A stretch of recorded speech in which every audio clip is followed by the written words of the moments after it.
kana idza arada al-hajata ab'ata.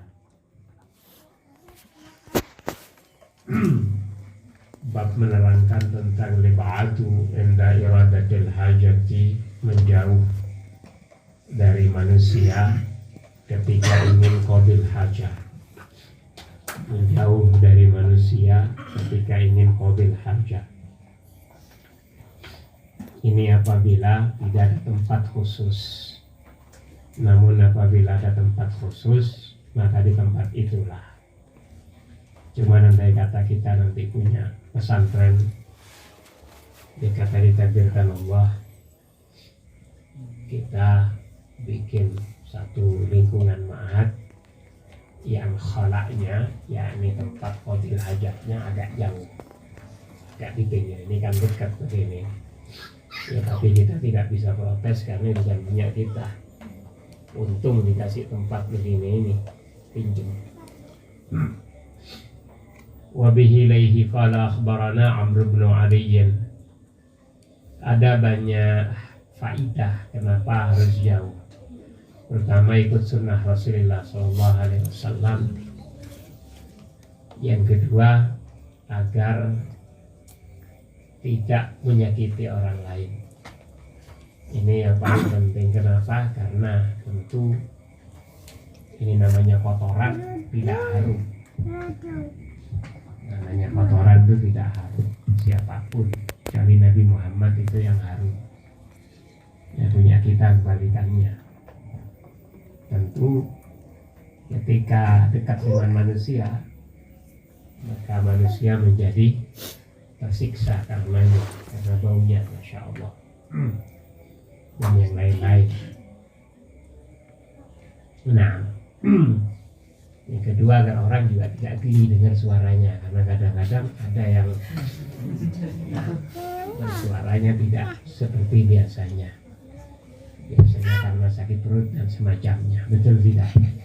Orang kan geli juga dengarnya, betul.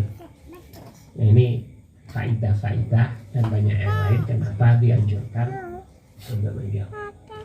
Wabillahi qala akhbarana Amr bin Ali. Kami diberi kabar, kata beliau, oleh Amr bin Ali. Amr bin Ali memberikan kabar pada kami dengan berkata, qala haddatsana Yahya bin Sa'id. Guru kami Yahya bin Sa'id, kata Amr bin Ali. Amr bin Ali gurunya Nasai. Qala, beliau bersabda, apa kata? Kata Yahya bin Sa'id, haddatsana Abu Ja'far al-Khatmi. Guru kami bernama Abu Ja'far al-Khatmi mentahadis, menceritakan hadis pada kami. Siapa Abu Ja'far al-Khatmi ini? Nama aslinya Umair bin Yazid, Umair bin Yazid. Qala, beliau Umair bin Yazid berkata, haddatsani al-Harits bin Fudail. Guru kami Al-Haris bin Fudail memberikan atau menyampaikan sebuah hadis pada kami. Begitu juga guru kami yang lain, wa Umar bin Khuzaimah bin Thabit, dan Umar bin Khuzaimah bin Thabit. Kata beliau, an Abdurrahman bin Abi Qurad, diriwayatkan dari Abdurrahman bin Abi Qurad. Qala, Abdurrahman berkata, kharajtu ma'a Rasulillah, berarti dia sahabi. Abdurrahman bin Abi Qurad ini sahabi. Qala, beliau berkata, kharajtu ma'a Rasulillah sallallahu alaihi wasallam.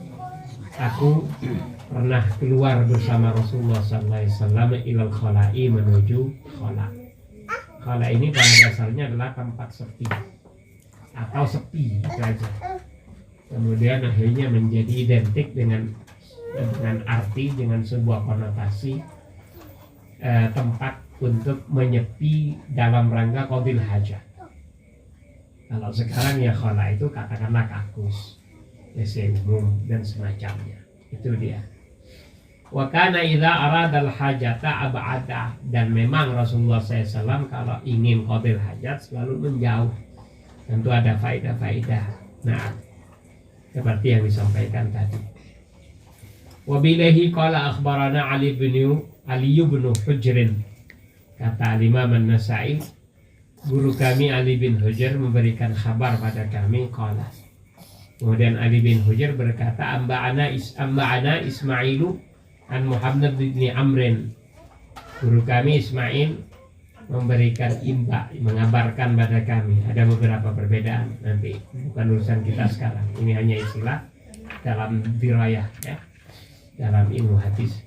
Intinya menceritakan pada kami, itu namanya Ismail an Muhammad bin Amrin, dari Muhammad bin Amr, an Abi Salamah, Muhammad bin Amr dari Abu Salamah.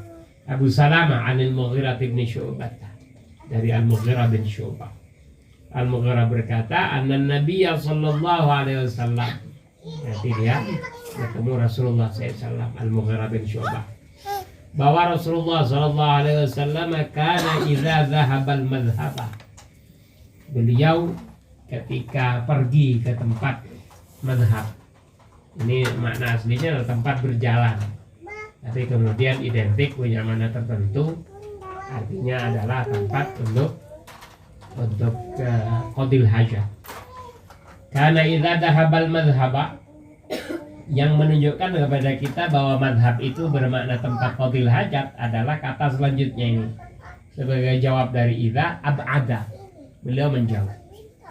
Beliau kalau ingin pergi ke tempat qadil hajat, Baitul Khala namanya, yang di sini diistilahkan dengan kata al-madhab, bahasa lama. Ini bahasa lama, bahasa kuno. Nah, ab'ada, maka beliau menjauh dengan beberapa faedah itu tadi. Qala, kemudian beliau berkata, siapa? Al-Mughirah bin Syu'bah menceritakan kembali, melanjutkan, fadhahaba, lalu beliau pergi, Rasulullah SAW. Fadhahaba, maka kemudian Rasulullah SAW pergi bihajatihi, untuk qadil hajat, untuk satu hajatnya. Yang dengan hajat, ya hajat yang kita bicarakan sekarang. Karena hajat juga mana aslinya umum, hajat apapun kebutuhan. Tapi di sini yang dimaksudkan adalah kebutuhan khusus. Bukan kebutuhan khusus dalam makna sekarang orang-orang berkebutuhan khusus.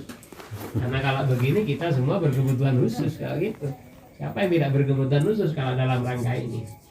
Inilah yang kita kenal dengan istilah identity. Dalam bahasa itu kita kenal adalah isim yang dimakrifatkan oleh al, dan alnya tersebut lil ahdi dzihni. Di hati sudah ketahuan bahwa maknanya adalah terbentuk. Al yang lil ahdi inilah yang dikatakan ta'rif, yang menjadikan isim itu menjadi ma'rifat kalau kemasukan dia. Ma'rifat dalam arti yang sesungguhnya. Tapi bukan berarti kalau kemasukan al-allati lil jinsi itu bukan ma'rifat, tapi maknanya tetap umum. Dalam bahasa orang lain ma'rifat, tapi maknanya tetap nakirah. Seperti itulah. Nah, wa huwa fi ba'di asfarihi, padahal beliau pada saat itu dalam sebagian perjalanannya. Artinya beliau banyak melakukan perjalanan, yang sedang diceritakan ini di bagian dari perjalanan beliau. Nah, beliau banyak melakukan perjalanan ke tempat-tempat dia dakwah urusannya untuk Rasulullah SAW. Faqala, kemudian beliau berkata di dalam qadil hajatnya ini biwadu'in, tolong bawakan kepadaku wadu.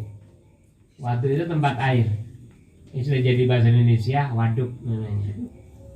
Waduk Gajah Mungkur, waduk Jatiluhur, waduk Karian, itu bahasa Arab. Wobok tapi pakai dot. Jadi bahasa Indonesia waduk, tempat air, tempat menampung air. Cuman waduk kemudian di Indonesia diartikan tempat air yang besar. Dengan waduk ini maknanya adalah gayung, semacam timba, itu waduk. Kalau dibaca dhamma wudu, maknanya lain lagi. Tetap berhubungan dengan air, tapi maknanya khusus lain. Dan itu adalah istilah di dalam syariat. Jelas, biar tahu bahasa. Ini saja yang dipakai di hadis semua bukan bahasa baru, semua bahasa lama, ribuan tahun yang silam ini bahasanya. Nah, apa kata Rasulullah? Itini biwudu'in, tolong ambilkan aku, tolong bawakan kepadaku wadu. Ya, ini tempat air yang berisi air. Ngomong kepada siapa Rasulullah? Kepada Al-Mughirah bin Syu'bah sebagai rawi, orang yang pertama meriwayatkan hadis ini sampai ke kita sekarang ini. Apa katanya Al-Mughirah bin Syu'bah menceritakan tentang Rasulullah ini? Fa'ataituhu biwudu'in, maka aku membawakan waduk kepada beliau. Membawakan waduk kepada beliau. Waduk yang dimaksud adalah gayung atau seember air. Nah, fatawadha, kemudian beliau berwudu. Itu maunya kala ini. Fatawadha, kemudian beliau berwudu.